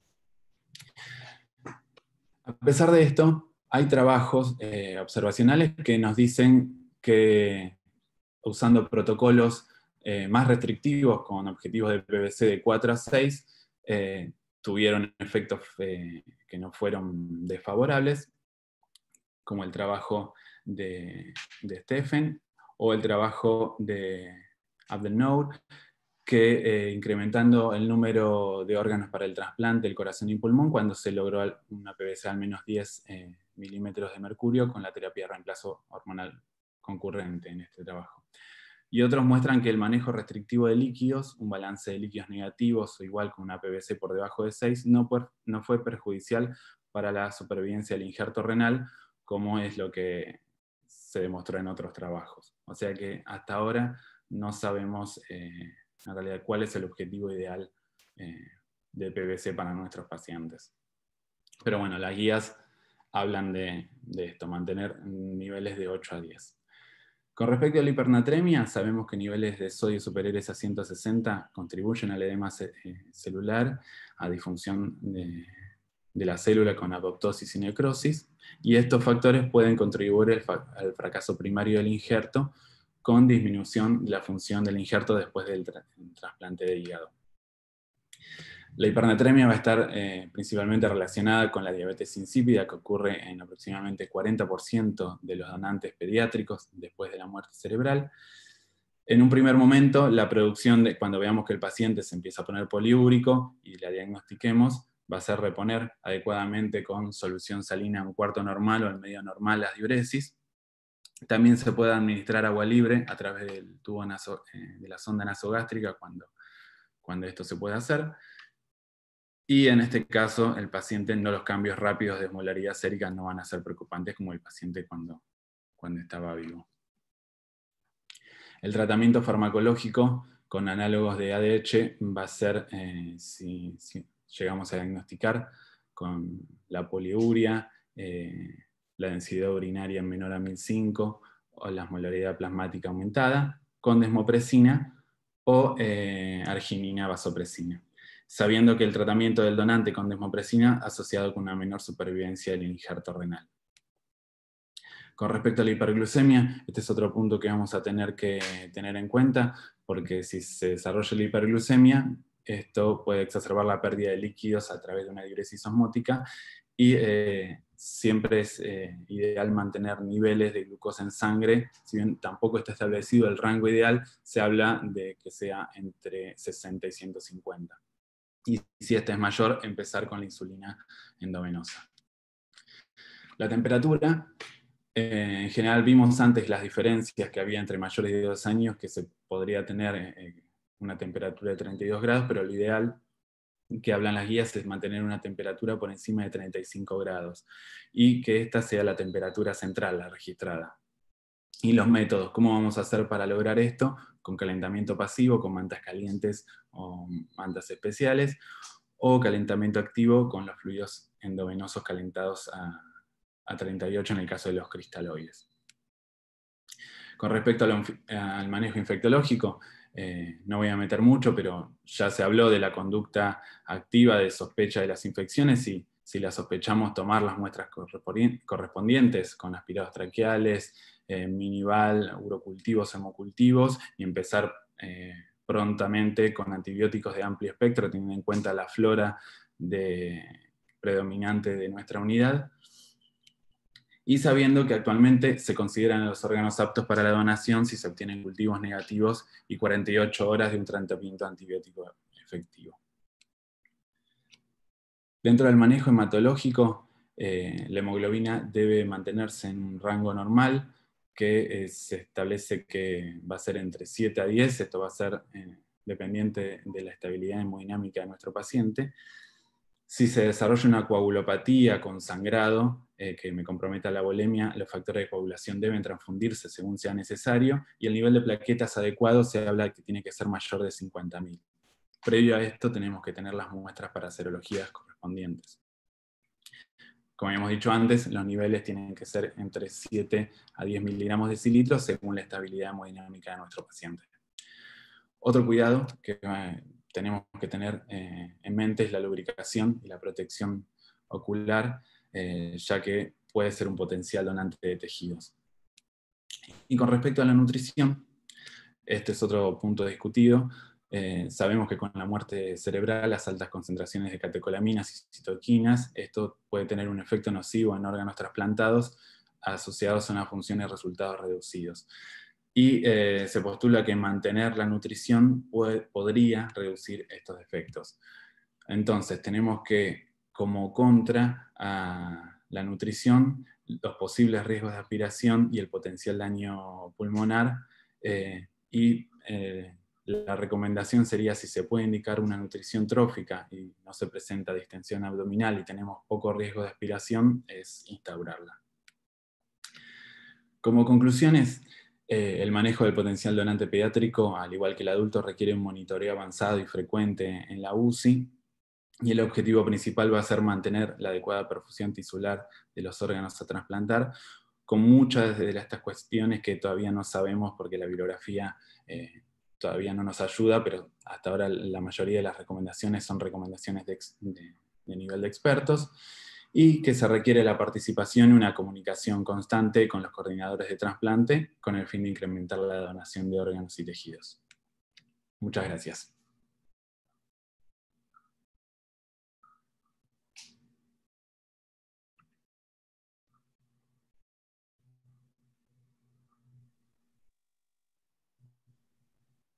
Gracias, Matías, la verdad que muy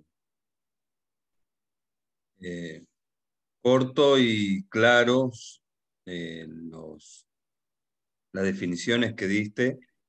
La verdad que para nosotros pediatría a veces nos cuesta mucho el mantenimiento porque manejamos más que nada adultos y trabajamos sí mucho con los terapistas pediátricos. Nosotros acá tenemos el Hospital Pediátrico Juan Pablo II, que es nuestro referente a nivel pediátrico, y la verdad que manejamos mucho, ¿no? Fluidos, ventilación, que en el adulto nosotros tenemos otro tipo de manejo. Así que te agradezco, muy linda tu presentación, muy linda la presentación de Emiliano. No sé si está Débora todavía por ahí, no la veo en la pantalla. Estoy. Acá estoy, Chiche.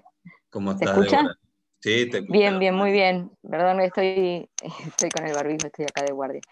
La verdad que, bueno, nada, no hay mucho para agregar porque excelente y muy completas las dos presentaciones. Bueno, yo obviamente tengo más experiencia en pediatría y no en adultos, pero todo lo que fue diciendo Matías es lo que, bueno, no solo lo que está escrito, sino lo que hacemos habitualmente en las terapias para el mantenimiento del potencial donante.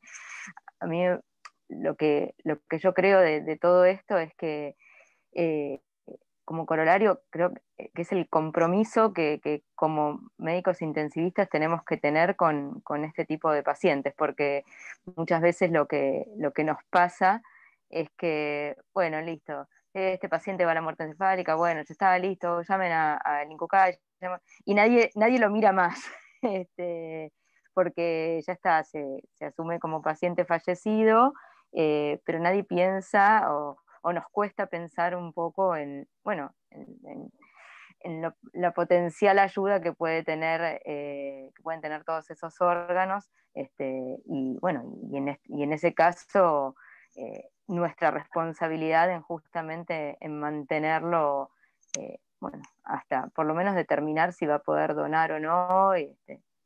La verdad que creo que eso es lo más importante que nos tenemos que llevar de todo esto. La verdad que sí, ¿no? Muchos piensan que termina ya cuando el paciente no muestra recupero y empiezan a dejar de mantenerlo y pensar en el futuro, que puede haber personas o vidas que se pueden Ujú. salvar a través del trasplante y que con el mejor mantenimiento que uno puede hacer de los potenciales donantes es la mayor cantidad de órganos que uno puede llegar después a ablacionar para trasplantar. Y bueno, creo que ustedes en la parte de pediatría ven muchos chicos que necesitan un trasplante cardíaco, un trasplante hepático, y qué tan necesarios son y qué tan poca cantidad se puede obtener, porque lamentablemente un adulto no puede donar la mayoría de las veces a un pediátrico, ¿no? Salvo el hígado, que un Exacto. lóbulo hepático se puede llegar a implantar en una urgencia, pero después la mayoría, el corazón, pulmón y riñones son de los donantes pediátricos, así que es muy importante pensar de que siempre hay una vida que puede salvarse a través del trasplante y es necesario seguir pensando que esa persona que quizá, o ese niño que no se va a poder recuperar, puede ser donante. Así que te Exacto. agradezco tu palabra, porque mucha gente, uno cree que uno lo dice, pero es la realidad y lo que se necesita. Exacto. Así es, Chiche. Matías, Emiliano, ahí te voy a hacer una pregunta, Emiliano, y después tengo una pregunta para Matías y Débora yo.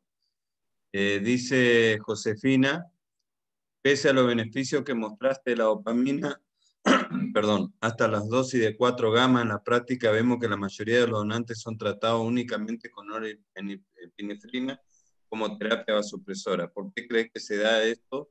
¿No sería conveniente comenzar con dopas para dosis de 4 gamma y luego, si no hay control, DTA, agregar norepi o una terapia conjunta de estos vasopresores del inicio? Bueno, muy buena pregunta y creo que es por la primera respuesta, por qué ocurre eso de utilizar un vasopresor y otros, por ahí es falta de tener protocolizado el manejo, ¿no? Que es algo que nosotros estamos trabajando y un poco lo que mostré de utilizar ambas drogas, por ahí todo depende de cómo se encuentra ese potencial donante. Es como dice Débora y creo que es importante recalcar, a veces nos avisan y están desentendidos y nosotros tenemos que empezar a remar contracorriente y a veces es difícil volver a las condiciones óptimas en ese potencial donante. Creo que sí, que hay que usar dopamina, los beneficios están claros y se debería empezar por ambos. Pienso yo que lo mejor utilizar a 4 microgramos la dopamina y empezar primero a evaluar en conjunto si ese donante está depresionado de volumen o no, ver la PVC, ver si está poliúrico o no, los balances, fundamental, el balance acumulativo, los balances en las últimas horas que fue registrando enfermerías y bueno, ir incorporando y si se puede evitar el uso de noradrenalina o tener la menor dosis por debajo de 0,2 sería lo ideal. Creo que por ahí es el camino.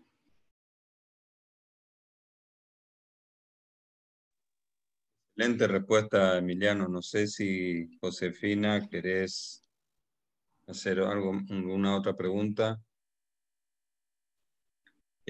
Matías y Débora, sobre la diabetes insípida, que a nosotros se nos complica mucho el manejo del volumen, ¿cómo lo manejan ustedes en pediatría, además de las dosis de desmopresina, ¿no? ¿Cómo manejan los líquidos ustedes? Además, ¿tienen algún tipo de medición invasiva o se manejan con ecocardiografía por el volumen? No sé si me entienden la pregunta. Sí, creo que a veces por ahí en pediatría no contamos con muchas herramientas y el uso de la ecocardiografía crítica, por ahí en adultos ya lleva un par de años, pero para nosotros es algo nuevo, está creciendo la cantidad de terapistas que se están formando en eso, pero a veces por ahí nos basamos en la PVC y en los parámetros que tenemos de láctico, de saturación venosa central y lata invasiva, y en el conjunto de eso vamos eligiendo la mejor terapia para los fluidos, para reponer los fluidos, principalmente reponiendo la diuresis y con la vasopresina, que también depende mucho de que contemos, que cada unidad qué medicación cuente, porque a veces no tenemos lo ideal. No sé qué experiencia tienen Sí, niños. sí, básicamente lo mismo y lo manejamos con parámetros clínicos y de monitoreo el invasivo, el habitual, lo que es, bueno, lo que decía Mati, TA, los gases, ritmo diurético, y la reposición es a través de volumen, bueno, por supuesto las dosis de vasopresina, pero que lo vamos haciendo a demanda, muchas veces además hacemos las correcciones con agua libre, pero es un manejo como de estar al lado del paciente y bueno, de ir haciendo en base a lo que nos va mostrando. No es que tenemos algún estudio en particular que nos marque una u otra cosa. Yo una sola cosa que quería agregar por ahí para nada, los que escuchan, que a veces esto genera duda porque también hubo algún cambio con esta nueva ley.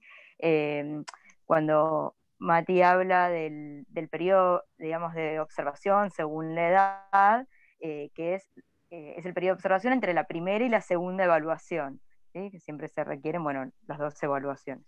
Y que el diagnóstico finalmente de muerte es con la segunda evaluación, o sea, ese es el día y el horario que se pone de fallecimiento, que eso es un cambio que se hizo con la nueva ley, por lo menos en pediatría. No, en todo. Y que para la también. y que Justamente de evaluación necesitan repetir los métodos instrumentales, solo con... Exacto. eso lo Que dio con la evaluación clínica. Por ahí ya lo dieron. Marisa Barone dio la clase de perfecto. encefálica y también de ética y trasplante. Tuvimos dificultades tecnológicas con la conexión justito, pero igual todas estas clases quedan guardadas y subidas después al campo virtual para todos aquellos que quieran después poder repetir y escuchar las excelentes presentaciones, tanto de Emiliano como Matías, y bueno, tu aporte, Débora, que tu experiencia en años también demuestran, uno va con los años haciéndose en esto y que no se hace un día para el otro, nos lleva muchos años poder aprender y muchos creen que nosotros somos expertos y no, seguimos estudiando, lo demostró Matías, lo demostró Emiliano, seguimos leyendo las publicaciones que presentaron los dos, casi no tienen más de 5 años y eso es excelente, porque muchos hablan de publicaciones de hace 10 años, 20 años atrás y esto continuamente, procuración y trasplante, terapia intensiva va creciendo año tras año, así que hay que seguir actualizándose. La hiperglucemia, ¿cómo hacen insulina infusión continua o se manejan según tabla? Infusión continua. Sí. Infusión continua. Sí, lo mismo. Si es algún registro aislado, no, pero ante, digamos, la persistencia de 3 o más registros habitualmente que necesiten correcciones, iniciamos con infusión continua de insulina. Sí. Muy bien. ¿Y en los adultos, Emiliano?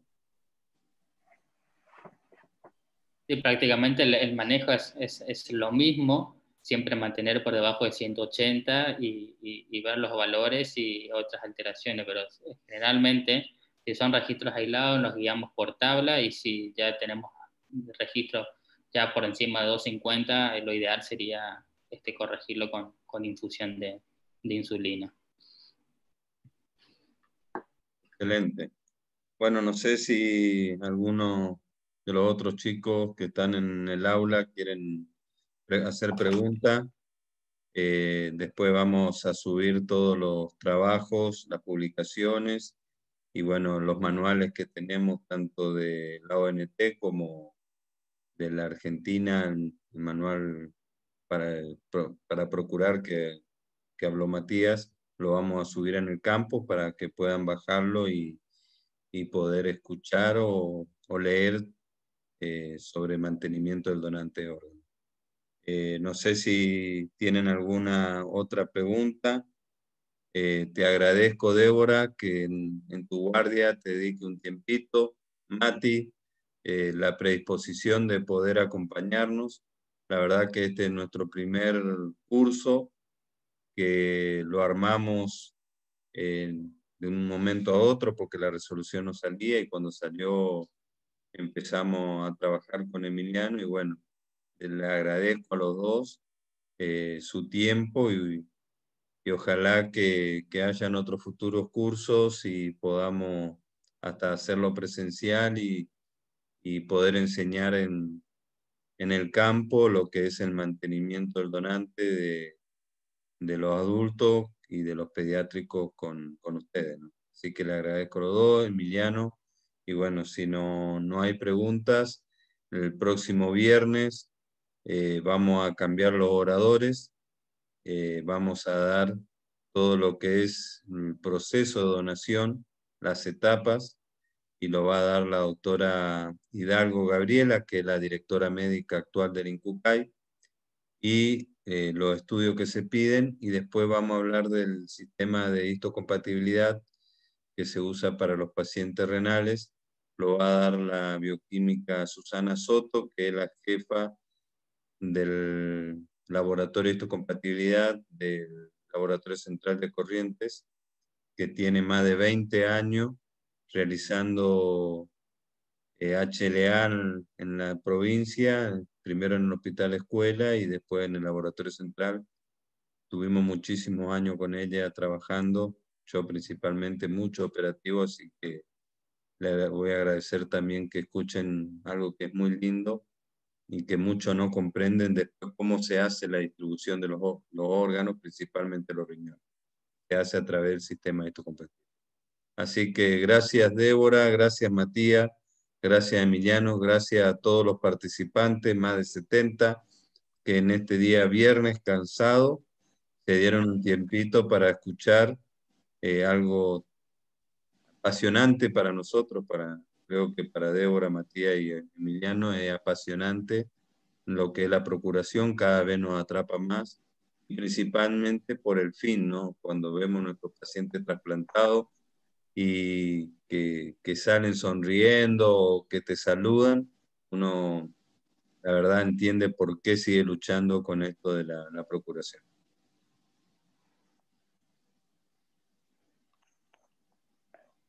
Bueno, muchas gracias entonces Gracias, Emiliano. Débora.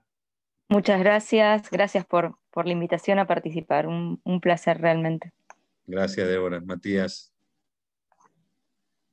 Gracias por la invitación. Saludos. Hasta Que esté luego. muy bien, cuídense mucho. Gracias.